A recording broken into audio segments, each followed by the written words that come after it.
ঠান্ডা এসি কেবিনে দরদর করে ঘামছিল আদ্রিতা। বিজনের সাথে বন্ধুত্বটা নিছক সহজ কাজ ছিল না। সেন কর্পোরেশনের ইনভেস্টর হিসাবে বিজনকে আনাটাই আদ্রিতার উদ্দেশ্য ছিল। শুধুমাত্র ডুবতে বসা সেন কর্পোরেশনের লস নয়, আজকের ডেটে কোম্পানি চলছেই বিজনের ইনিশিয়াল ইনভেস্টমেন্টে। আজ সেই বিজনকেই পুরো স্টাফের সামনে চূড়ান্ত অপমান করল নীল। না হয় হারটা নকল হীরের ছিল, কিন্তু তাই বলে বিজনের ইগো হার্ট করার কি দরকার ছিল নীলের? কে জানে এখন বিজন তার কোম্পানিতে টাকা লাগাতে রাজি হবে কিনা। যদি কোনোভাবে বেঁকে বসেও, তাহলে এই কোম্পানির কি হবে? কি হবে সেন পরিবারের? ঠোঁট কামড়ে আদ্রিতা ভাবল, ভুলটা ওর নিজেরই। ওই অপদার্থ নীলটাকে ওর অফিসে ডাকাই উচিত হয়নি। বাইরে এসে খোলা আকাশের নিচে দাঁড়িয়ে নীল অনেক দিন বাদে বুক ভরে নিঃশ্বাস নিল। আজ নীলের নিজেকে জীবিত মনে হচ্ছিল।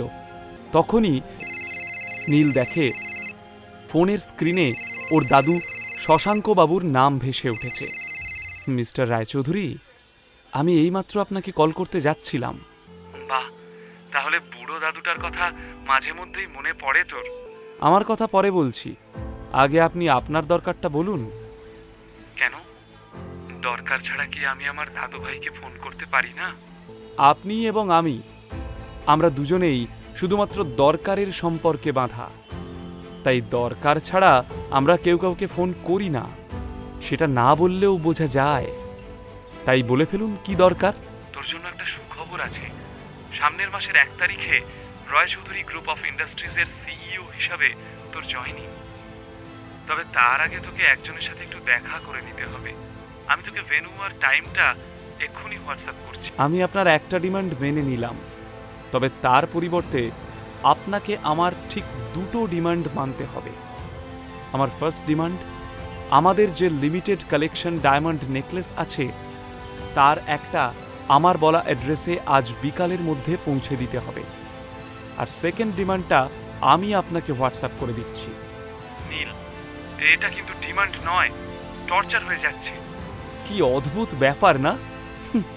আপনার কাছে আপনার ডিমান্ডটা ঠিক, আর আমার ডিমান্ডটা টর্চার হয়ে গেল। আপনাকে কেন বারবার মনে করিয়ে দিতে হয় যে এখন আপনার আমাকে প্রয়োজন?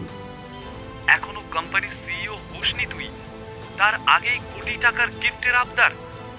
মানুষ আবদার করে আপনজনের থেকে, এটা আবদার নয়, দাবি। আর এই দাবি না মেটালে আপনাকে অনেক দামি কিছু হারাতে হবে। এবার আপনি ভেবে দেখুন কি করবেন। শশাঙ্কবাবুর উত্তরের অপেক্ষা না করেই ফোনটা কেটে দেয় নীল। শশাঙ্কবাবু যে অন্যায়টা নীল আর তার বাবার উপর করেছেন, তারপর নীলের পক্ষে ওনাকে বিশ্বাস করা সম্ভব নয়। তাই নীলের ডিমান্ডগুলো অন্যায় মনে হলেও মুখ বন্ধ করে মেনে নিচ্ছেন শশাঙ্কবাবু। নীলের ফোনে 3খানা মেসেজ আসে। প্রথম মেসেজটা ওর দাদুর, দ্বিতীয় এবং তৃতীয় মেসেজটা আদ্রিতার। আদ্রিতা নীলের অ্যাকাউন্টে 10,000 টাকা ট্রান্সফার করেছে। বিয়ের পর থেকে নীলের খরচ এতদিন আদ্রিতাই চালাচ্ছিল। আদ্রিতা মেসেজে লিখেছে, মল থেকে কিছু ভালো জামা কাপড় কিনে নিও, আজকের ইভেন্টে প্লিজ ভিখারির মতো এসো না। সন্ধেবেলায় সেন ফ্যামিলির একটা গেট টুগেদার রয়েছে। আত্মীয় স্বজন, প্রতিবেশী, বন্ধু বান্ধব সেখানে আমন্ত্রিত। বরাবরই আদ্রিতা এবং চিত্রাকে নীলের জন্য সবার বাঁকা কথার সম্মুখীন হতে হয়েছে। অপমান এড়াতেই নীলকে এই টাকাটা পাঠালো আদ্রিতা। না সোনা, তোমার এই 10,000 টাকার আমার আর কোনো প্রয়োজন নেই। শশাঙ্কবাবুকে ওর সেকেন্ড ডিমান্ডটা হোয়াটসঅ্যাপ করে দেয়। সাথে সাথেই শশাঙ্কবাবু রিপ্লাই করেন, ওকে। রয়্যাল সেভেন সোসাইটি শুধু কলকাতার নয়, গোটা পশ্চিমবঙ্গের সবথেকে বড় লাক্সারিয়াস সোসাইটি। শশাঙ্কবাবুর কথা মতো নির্দিষ্ট স্থানে পৌঁছে যায় নীল। ধীরেন রায়চৌধুরীকে সেই বাগানে বসে থাকতে দেখে নীলের মাথায় আগুন জ্বলে ওঠে। ধীরেন রায়চৌধুরী মানে ওর নিজের কাকুর সাথে দেখা করতে হবে জানলে নীল কখনো আসতে রাজি হতো না, সরাসরি না বলে দিত। রাগের মাথায় ও বেরিয়ে যাবে, ঠিক তখনই পিছন থেকে ধীরেন রায়চৌধুরীর গলা শোনা যায়। ঠিক 2.5 বছর আগে তোকে লাস্ট দেখেছিলাম, আগের থেকে অনেক বেশি স্মার্ট লাগছে। বাপের মতো সেই ক্যাবলাকান্ত ব্যাপারটা কিন্তু আর নেই তোর মধ্যে। থমকে দাঁড়ায় নীল। কাজের কথা থাকলে বলো, আর যদি ভাবো ভয় দেখিয়ে আমাকে সিইও হওয়া থেকে আটকাবে, তাহলে ভুল ভাবছ। কথা শেষ করেই নীল চলে যেতে উদ্যত হয়।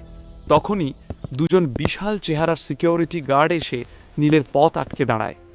কাকুর আচরণে নীল হেসে ফেলে। আমার কিছু হলে কিন্তু তোমরাই বিপদে পড়বে। ভুলে যেও না, আমার কাছে অঞ্জলি এন্টারপ্রাইজের 40% শেয়ার রয়েছে। আজ সেই শেয়ারই তোমাদের কোম্পানিকে বাঁচাতে পারে, তাই ভেবেচিন্তে সিদ্ধান্ত নিও।